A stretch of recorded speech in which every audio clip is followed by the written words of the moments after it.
right now, Jake Tapper and Rachel Maddow. You know, we know what the president's talking about. We are not going to let him have any airtime, and we're going to update you on whatever he says that's necessary because we know he's going to tell lies. I'm sorry. Do you think I'm a moron? Do you think I don't have a mind for like I can't make, what the hell is America all about? In this video, Patrick Bet-David interviews CNN clown Jeffrey Toobin. Patrick Bet-David and Jeffrey Toobin discuss the problems with mainstream media and emphasizes that they view Americans as morons. With that, let's watch Jeffrey Toobin fail miserably to argue Patrick Bet-David's criticisms of the DNC, I mean the mainstream media. But that is a question that should be addressed in good faith by people who have some idea about how to determine that. I don't know the source of COVID. Yeah, but Jeff, I mean, that's that to me. But these questions that become politicized, it seems ridiculous to me to have political debates about something that is a scientific question that people should address. And I'm agreeing that there should be investigations of all that stuff. By the way, Brett Baer, did you see the interview with Trump? Yes, I saw excerpts. Did you see? Did you think he did a good job? No. Oh, you mean Brett Baer? Yeah. Oh, I thought Brett Baer did a very good job. I agree. I think Brett Baer did a great job. Good job. And you know how he said, this person got fired. That person got fired. This person got fired. Why do you not have a good, hire? So he asked a tough question. And then, hey, why is it that you're keeping on to it? They were trying to get it from you. Well, I wanted to first make sure. Okay, so guess what? People want to know. Great. But people want to also know with the Corvette back and with the notes, what you had there is with Biden. People want to know as well. People want to know. And there is an investigation going on Biden. Absolutely. All I'm saying to you is people want to know. We want to know what's behind the truth. The comment about the fact that I'm not an epidemiologist, I'm not the expert, I'm not this, I'm not that, I'm totally get it.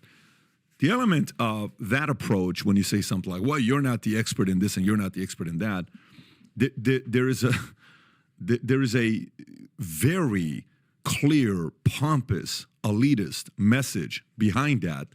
Just like this week when MSNBC and CNN, well, we know what the president is talking right now, Jake Tapper and Rachel Maddow. We know what the president is talking about. We are not going to let him have any airtime, and we're going to update you on whatever he says that's necessary because we know he's going to tell lies. I'm sorry. Do you think I'm a moron?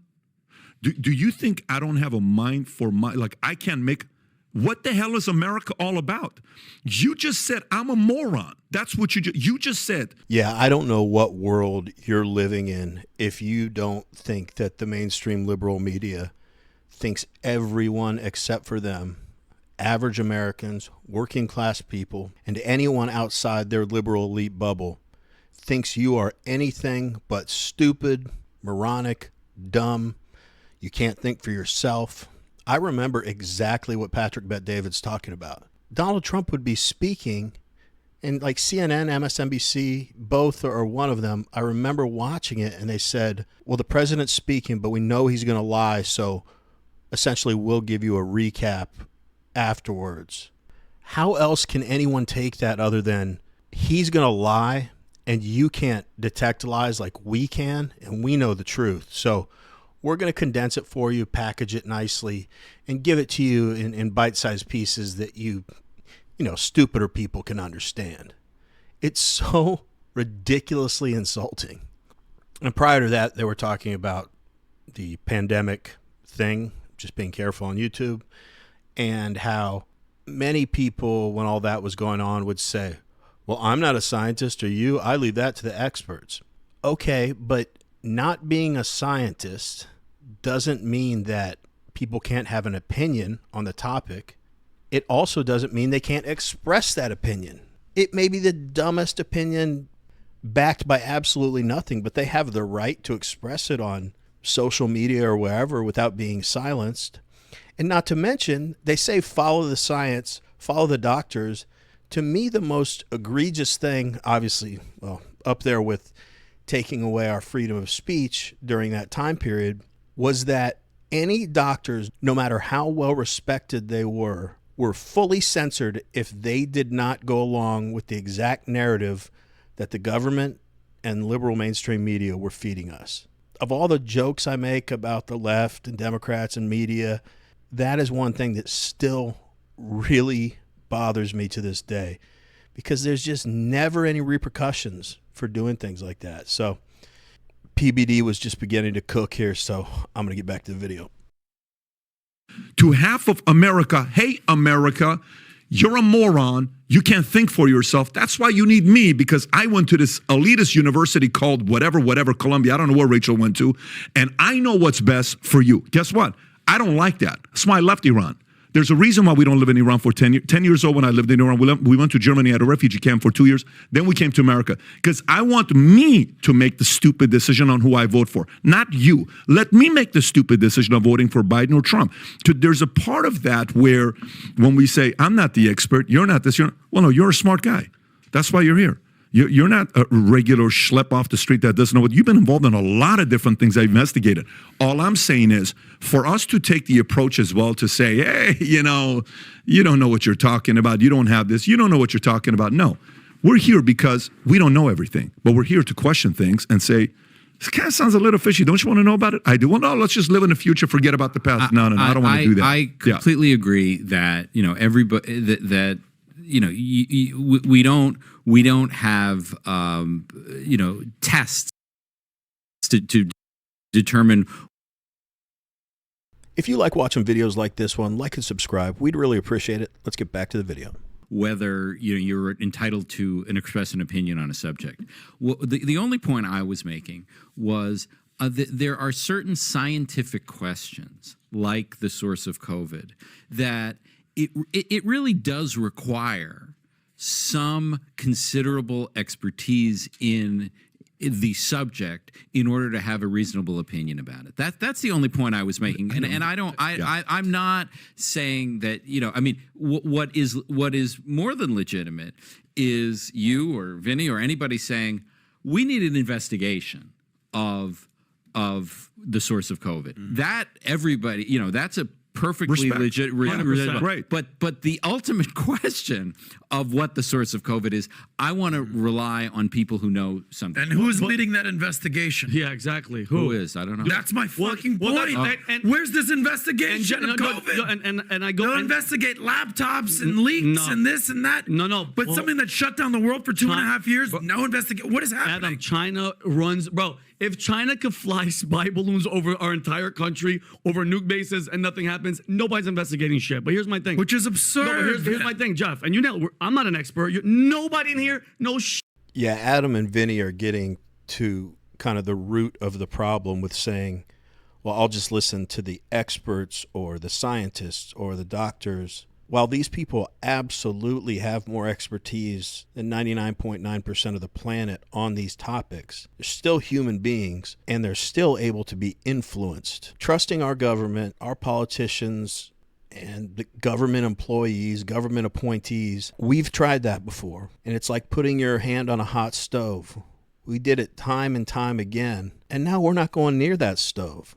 But because the media has become so untrustworthy to really know what's going on in the world politically, socially, you have to do a ton of homework that most of us don't have time to do. We're living our lives. So the media served a really important purpose to keep people informed of what's going on in the world and tell us the facts of a story. And then the American people could take those facts in and come to a conclusion as to what their opinion was. We don't have anybody to trust anymore. And that's why online media and podcasts have taken off, because these are typically real people just having conversations. And even if they're wrong about certain things, they're at least being authentic, and they don't have a narrative they're forced to push like the mainstream media. So again, we know we're getting authenticity and just getting their opinion.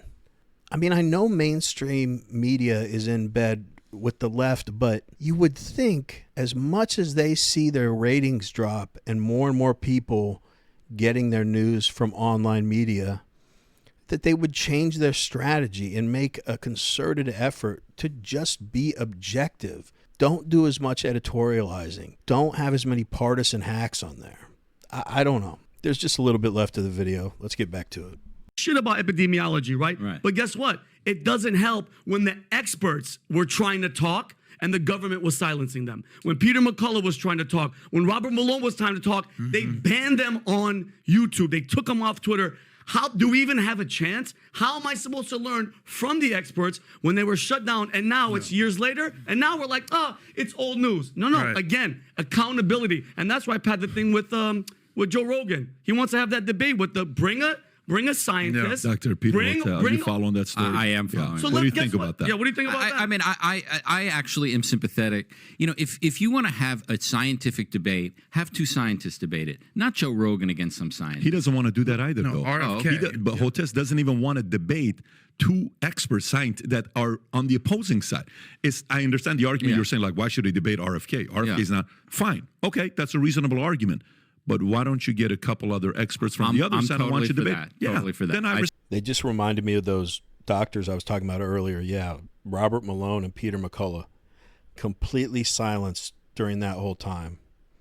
They're well-respected doctors in that field, and they're shut down completely on social media. Interviews are taken down. Crazy. And to this day, I have not seen two experts or two very knowledgeable people on the topic of the pandemic and the thing everyone was scared of in the pandemic. I haven't seen two people just have a full-blown debate. Like, why not? Because I think one side doesn't want to be exposed on live TV or on camera for all the lies that they told. And do you remember that Peter Hotep guy they're talking about? I think he was on Rogan or PBD, but I'm pretty sure it was Rogan. And he was on the mainstream media liberal side of the pandemic debate. And he was unwavering in his confidence in interviews that he was right and that everything we were being told was right. Then, sorry if you all know this, but then Joe Rogan said, okay, I will pay, it was a huge amount of money. I will pay you a huge amount of money to debate RFK Jr., Robert Malone, or somebody about this topic, and I will give that money to the charity of your choice. In what world does that debate not happen? You're unwaveringly confident in your stance on this topic. You are a doctor, scientist, whatever he is, but he's an expert. And you have the ability to give a ton of money to a really good cause. How do you not take that? It's just so funny. You should see the level of this guy's confidence when he was interviewed, and then all sorts of excuse after excuse after excuse why he wouldn't debate. He didn't want to debate because he was clearly lying. That's the only conclusion I can come to. But we want to hear from you. And here's the only question I have for all of you. I mean, obviously, I'd love to hear anything in the comments about your thoughts on the pandemic and this topic. But they talked about, and I commented on, mainstream media. Do you believe that the trust in the mainstream media is so far gone that they can never get it back from the American people? Or if they took a complete U-turn and started being objective, acknowledging mistakes they made, fact-checking themselves, which seems like they need a lot, do you think they could earn back the trust of the public, or are they too far gone? Let us know in the comments. Anyway, that's it for this video. As always, we really, really appreciate you watching, and we will see you on the next one.